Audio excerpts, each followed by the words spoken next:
معاشرے کا وجود صفحہ ہستی سے مٹا دیا جاتا ہے، اور کس طرح کے معاشرے زمین کے اوپر اپنا وجود قائم رکھتے ہیں، اپنا بھرم قائم رکھتے ہیں، اور تاریخ کے صفحات کے اندر چمکتے اور دمکتے رہتے ہیں۔ دونوں طرز معاشرت اس کی تفہیم کے لیے رسول اکرم صلی اللہ علیہ وآلہ وسلم نے ایک خوبصورت مثال ارشاد فرمائی ہے۔ اگر ہم اس مثال کے اندر غور کریں تو ہمیں نظر آئے گا قوموں کی کامیابی کے پیچھے کون سے عناصر کار فرما ہوتے ہیں، اور قوموں کی تباہی اور بربادی کے پیچھے کون سے عناصر کار فرما ہوتے ہیں۔ اس کے لیے نبی علیہ السلام کی ایک چھوٹی سی حدیث سمجھنے کے لیے کافی ہے، اور یہ حدیث، یہ مثال صحیح بخاری کے اندر موجود ہے۔ حضرت نعمان بن بشیر رضی اللہ تعالی عنہ فرماتے ہیں، رسول اکرم صلی اللہ علیہ وآلہ وسلم نے ارشاد فرمایا، مثل القائم علی حدود اللہ، ایک وہ معاشرہ ہے جو اللہ تبارک و تعالی کے حدود کا خیال کرتا ہے، اللہ تبارک و تعالی کے احکامات کی بجا آوری کرتا ہے، اور دوسرا والواقع فیہا، جو اللہ تبارک و تعالی کی حدود کو پامال کرتا ہے، اللہ کے اوامر اور نواہی کی دھجیاں اڑاتا ہے۔ تو ان کی مثال کیسے ہے؟ فرمایا کمثل قوم استہموا علی سفینۃ، بہت سارے لوگ ہیں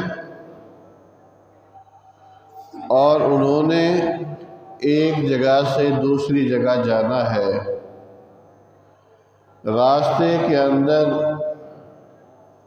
سمندر حائل ہے، اس کو کراس کرنے کے لیے ان کے پاس صرف ایک کشتی ہے، اور کشتی بھی کیسی ہے کہ اس کا ایک بیسمنٹ ہے، ایک فرسٹ فلور ہے۔ اب جو بیسمنٹ ہے، یقینی بات ہے جو لوگ وہاں رہیں گے اندھیرے کے اندر ہوں گے، کیونکہ کشتی کا وہ حصہ پانی کے اندر ڈوبا ہوا ہوگا، اور جو پہلی منزل ہے وہاں روشنی ہوگی، تازہ ہوا میسر ہوگی۔ اب یہ لوگوں کا ایک گروہ، ایک جماعت، ایک جتھا آپس کے اندر لڑتے ہیں، کچھ کہتے ہیں، ہم سارے کہتے ہیں کہ ہم اوپر والے حصے میں جائیں گے، اور سب کا اوپر والے حصوں کے اوپر چڑھنا اور وہاں کے اوپر قیام کرنا ممکن ہی نہیں ہے۔ چنانچہ اس گروہ میں سے کچھ سمجھدار لوگ آگے آتے ہیں، کیا کرتے ہیں؟ استہموا علی سفینۃ، کہتے ہیں ہر ایک نے سفر کرنا ہے، سفر بھی ناگزیر ہے، کشتی بھی ایک ہے۔ اس طرح کرتے ہیں کہ قرعہ اندازی ڈال لیتے ہیں، جس کا قرا اوپر والے حصے میں کے لیے نکل آیا وہ اوپر والے حصے میں رہے گا، اور جس کا قرا نیچے والے حصے کے لیے آیا وہ نیچے والے حصے میں رہے گا۔ چنانچہ اس کے اوپر وہ اتفاق کر لیتے ہیں۔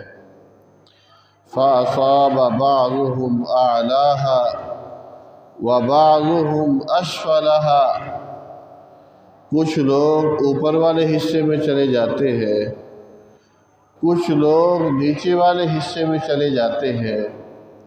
ہر ایک نے اپنا سامان، اپنا بستر اپنی جگہ کے اوپر فٹ کر دیا ہے۔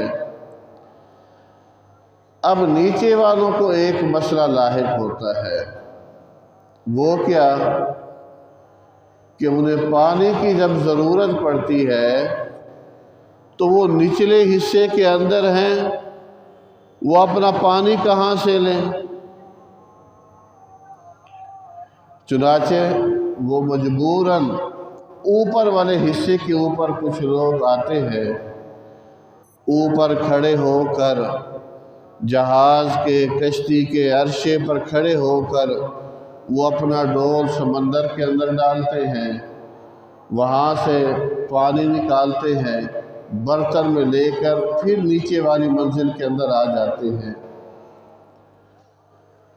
2-4 دفعہ ہوا تو معاملہ ٹھیک تھا، لیکن لمبا سفر، پانی کی بھی بار بار کی ضرورت، تو جب یہ نیچے والے اوپر والی منزل کے اندر آتے ہیں تو اب اوپر والی جو منزل کے مکین ہیں وہ بڑبڑانا شروع کر دیتے ہیں، تم ہمارا آرام خراب کرتے ہو، تمہارے بار بار آنے کی وجہ سے ہمیں تکلیف ہوتی ہے، کبھی تم ڈول سمندر میں ڈالتے ہو، برتن میں تمہارا پانی جاتا ہے، کچھ جہاز پر گرتا ہے، ہمارے برتن یا بستر وہ گیلے ہو جاتے ہیں۔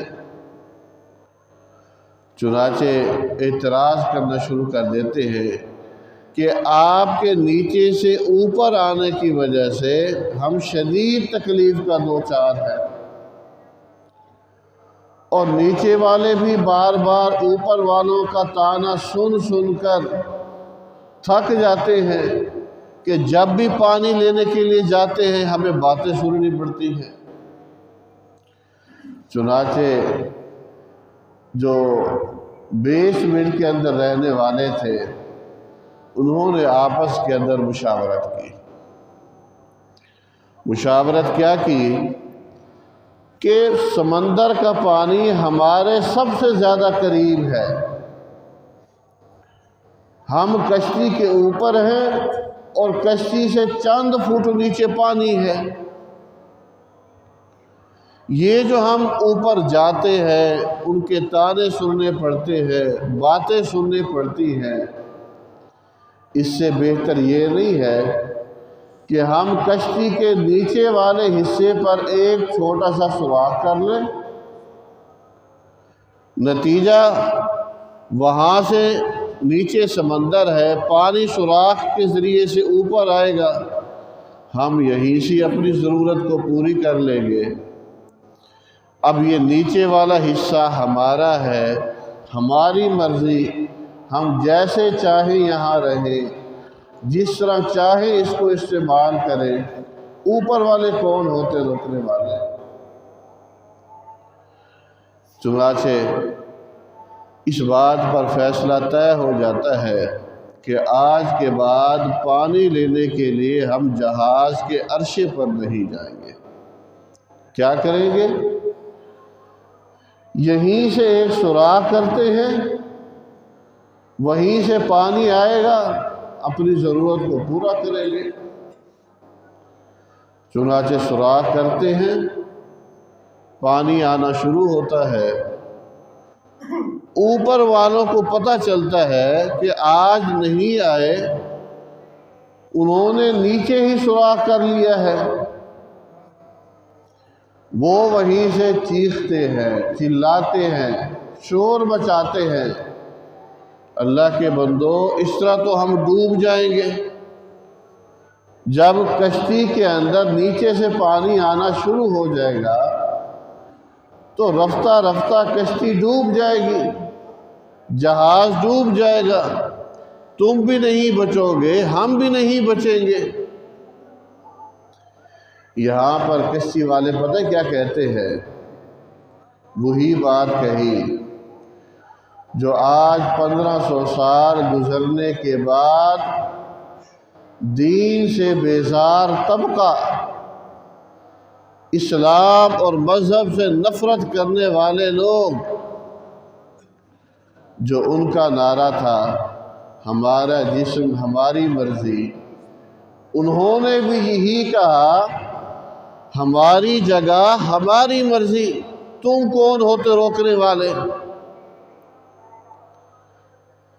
رسول اکرم صلی اللہ علیہ وسلم نے اس موقع کے اوپر یہ مثال دیتے ہوئے ایک خوبصورت جملہ ارشاد فرمایا فَإِن يَتْرُكُوهُمْ وَمَا أَرَادُوا هَلَكُوا جَمِيعًا۔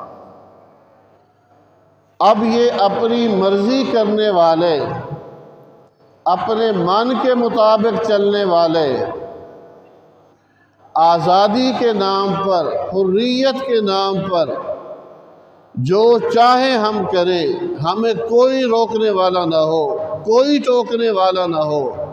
فرمایا جہاں یہ ڈوبیں گے، برباد ہوں گے، وہی اوپر جو رہنے والے لوگ ہیں نا، کشتی کے اوپر رہنے والے، وہ بھی تباہ ہوں گے، وہ بھی برباد ہوں گے، کوئی ایک بھی ان میں سے نہیں بچے گا۔ ایک منٹ کے لیے یہاں رکتے ہیں۔ میرے بھائیوں، آپ دیکھیں آج کے دور کے اندر ملحد لوگ، دین بیزار لوگ، عقل پرست لوگ، مادہ کے پیچھے بھاگنے والے لوگ، مادہ پرست لوگ، جو روپیہ، پیسہ، جائیداد، دنیا کی چکا چوند روشنی کو ہی سب کچھ سمجھنے والے ہیں، ان کے نزدیک قبر کا عذاب، قبر کی آسانی، جنت کا تصور، جہنم کا تصور، میدان محشر کے اندر اللہ کے روبرو کھڑے ہونا اور اپنی زندگی کے حساب کتاب دینا، جواب دینا، یہ ان کے نزدیک دقیانوسی چیزیں ہیں۔ وہ کیا کہتے ہیں؟ ہمارا جسم ہماری مرضی، ہم آزاد، ہمارا ملک آزاد، ہمارا باپ آزاد، ہماری ماں آزاد، ہم جو چاہے کریں، جس طرح چاہے لباس پہنے، جس طرح کی معاشرت چاہے، جس طرح کی معیشت چاہے، جس طرح کا کاروبار کرنا چاہے، ہمیں کوئی روکنے ٹوکنے والا نہ ہو، کوئی مولوی نہ ہو جو ہمیں روکے کہ اس طرح کا لباس پہنو، کوئی منبر محراب ایسا نہیں ہونا چاہیے جو ہمیں روکے اور یہ کہے اس طرح کا کاروبار تم نہ کرو، کوئی مسجد ایسی نہیں ہونی چاہیے جہاں سے یہ صدا اٹھے کہ اکٹھے ملنے کے لیے نکاح کا ہونا ضروری ہے۔ ہم جیسے چاہیں رہیں، جیسے چاہیں کریں، ہمیں کوئی روکنے ٹوکنے والا نہ ہو۔ نبی علیہ السلام نے کیا ارشاد فرمایا؟ فَإِن يَتْرُكُوهُمْ وَمَا أَرَادُوا هَلَكُوا جَمِيعًا۔ اے مسجد اور منبر کے وارثوں، صف اول کے نمازیوں، دین سے محبت کرنے والے لوگوں، اگر اس طرح کے بدقماش لوگوں کو بے لگام چھوڑو گے، بے مہار چھوڑو گے، آزاد چھوڑو گے، ان کا ہاتھ نہیں روکو گے، ان کا گریبان نہیں پکڑو گے، تو یاد رکھنا جب وہ ڈوبیں گے، برباد ہوں گے، وہاں پر آپ لوگ بھی تباہ اور برباد ہو جاؤ گے۔ جس طرح سفینے کے کشتی کے نیچے منزل کے مکین آزادی کے نام کے اوپر بدمعاشی کرنے کے اوپر تل جائیں گے، جس طرح وہ برباد ہوں گے نا، اوپر رہنے والا چاہے وہ قرآن کی تلاوت کیوں نہ کر رہا ہو، چاہے وہاں پر کھڑے ہو کر اشراق کی نماز کیوں نہ پڑھ رہا ہو، چاہے وہ اس کے عرصے کے اوپر بیٹھ کر سورج کی طرف رخ کر کے تسبیح کیوں نہ پھیر رہا ہو، جب نیچے والا حصہ تباہ اور برباد ہوگا نا، سمندر کے اندر ڈوبے گا، تو یاد رکھنا جو اوپر والا حصہ ہے وہ بھی تباہ اور برباد ہو جائے گا۔ فَإِن يَتْرُكُوهُمْ وَمَا أَرَادُوا هَلَكُوا جَمِيعًا، ان کا ہاتھ روکنا ضروری ہے، باطل کے خلاف کھڑے ہونا ضروری ہے، ظلم کے خلاف آواز اٹھانی ضروری ہے، بدمعاشوں کے خلاف سینہ سپر ہونا ضروری ہے۔ نہیں ہوں گے مصلی کے اوپر محراب کے اندر سجدے کرتے رہیں گے، یاد رکھنا ہم تو ڈوبے ہیں صنم، تمہیں بھی لے ڈوبیں گے، یہ خود بھی برباد ہوں گے، ہمیں بھی ہماری نسل کو بھی یہ برباد کر کے رکھ دیں گے۔ یہ میں نہیں کہہ رہا، یہ مثال دے کر کون کہہ رہا ہے؟ سید الانبیاء والمرسلین جناب محمد الرسول اللہ صلی اللہ علیہ وآلہ وسلم، اور فرمایا وَإِن نَخَذُوا عَلَىٰ أَيْدِيهِمْ نَجَوْا وَنَجَوْا جَمِيعًا، اگر کشتی کے بحری جہاز کے عرصے پر رہنے والے لوگ ہمت کر کے جرت کر کے نیچے والوں کا ہاتھ پکڑیں گے، ان کے گریبان میں ہاتھ ڈالیں گے، ان کو روکیں گے کہ نیچے سے تم لوگ سوراخ نہ نکالو، اس پانی کو بند کیا جائے، اگر وہ اپنے زور کے ساتھ قوت بازو کے ساتھ سوراخ بند کر لیتے ہیں، پانی کا راستہ روک لیتے ہیں، فرمایا کیا ہوگا؟ نجو، نیچے والے بھی بچ جائیں گے، وَنَجَوْا جَمِيعًا، اوپر والے جو بیٹھے ہیں وہ بھی بچ جائیں گے۔ رسول اکرم صلی اللہ علیہ وسلم نے یہ مثال دی، اس مثال میں کیا پیغام دیا؟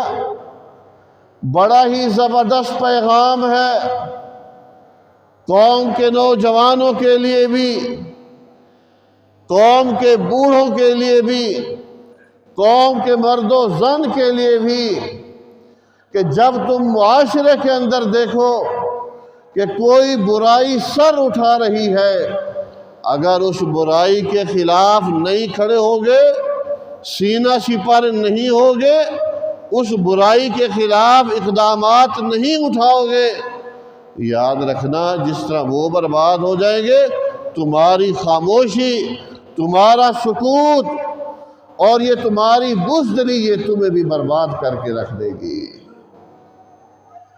آج اس وقت اس مثال کی روشنی کے اندر میں اور آپ دیکھیں، پاکستان کا سفینہ، معاشی سفینہ، معاشرتی سفینہ، اخلاقی سفینہ، اس وقت یہ ڈوبنے کے قریب ہے۔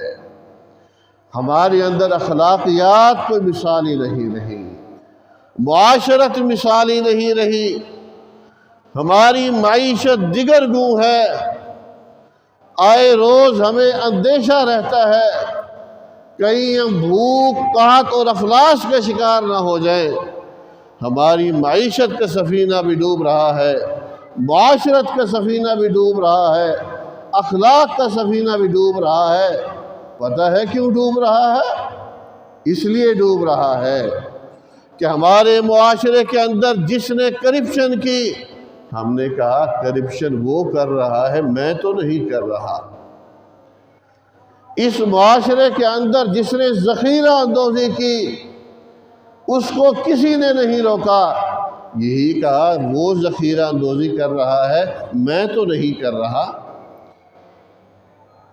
اس معاشرے کے اندر جس طرح ملاوٹ، دھوکہ بازی، فریب لوگوں نے کرنا شروع کیا۔ باقیوں نے کہا دھوکہ وہ کر رہا ہے، ملاوٹ وہ کر رہا ہے، میں تو نہیں کر رہا۔ بالکل وہی مثال جو نبی علیہ السلام نے دی کہ کشتی کے نیچے حصے میں کہ مکین لوگ سوراخ کر کے بیٹھے ہیں، وہاں سے پانی لے رہے ہیں، اور اوپر والے اطمینان سے بیٹھے ہیں۔ کیوں؟